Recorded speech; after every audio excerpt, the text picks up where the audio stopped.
கவனி என்ன கொடுத்துருக்காங்கன்னா ஸ்டார்ட் பண்ணியா அதாவது P1 is equal to 1 ATM அப்படின்னு கொடுத்துருக்காங்க. அடுத்தது V1 is equal to 1 DM cube அப்படின்னு கொடுத்துருக்காங்க. ரைட்டா? ஏய் பேசாத P2 is equal to 2 ATM 2 atmospheric pressure. V2 is equal to what அப்படின்னு கேட்டாங்க. சரியா?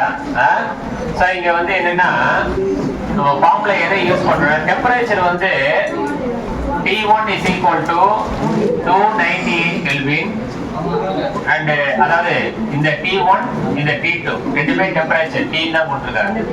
சோ அது வந்து 298 Kelvin. ரைட்டா? ஏய் என்னன்னா Boyle's law V is inversely proportional to P. Boyle விதி. சரியா?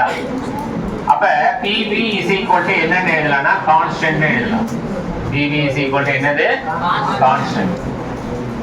இப்ப இதுல P1 V1 is equal to P2 V2 இப்படி கூட எழுதலாம். P1 V1 is equal to P2 V2 at two different temperatures. ரெண்டு different temperatureல. சரியா?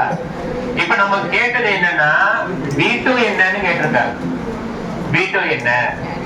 அப்ப V2 is equal to எப்படி எழுதலாம்னா P1 V1 by P2 இப்படி எழுதலாமா? P1 ஓட வேல்யூ எவ்வளவு? 1 ATM atmospheric pressure. ரைட்டா? அடுத்தது வந்து V1 ஓட வேல்யூ எவ்வளவு? 1 decimeter cube DM cube. ரைட்டா?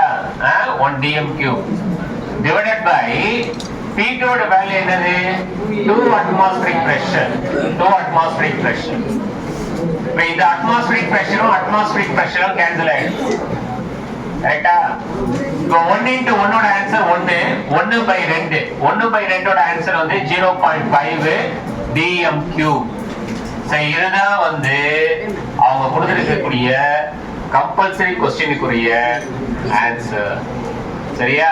நான் சொல்லியிருந்தேன்ல P1 V1 is equal to என்ன யூஸ் பண்ணு? P2 V2 னு யூஸ் பண்ணு. அதுல அவங்க என்ன கேக்குறாங்க? V2 என்னன்னு கேக்குறாங்க. சரியா? அப்ப வந்து P1 V1 by P2 னு வரும். P1 ஓட வேல்யூ கொடுத்துட்டாங்க, V1 ஓட வேல்யூ கொடுத்துட்டாங்க, P2 ஓட வேல்யூ கொடுத்துட்டாங்க. அழகா நீங்க சப்ஸ்டிட்யூட் பண்ணீங்கன்னா உங்களுக்கு செகண்ட் வேல்யூ அப்படிங்கிறது கிடைச்சிடும்.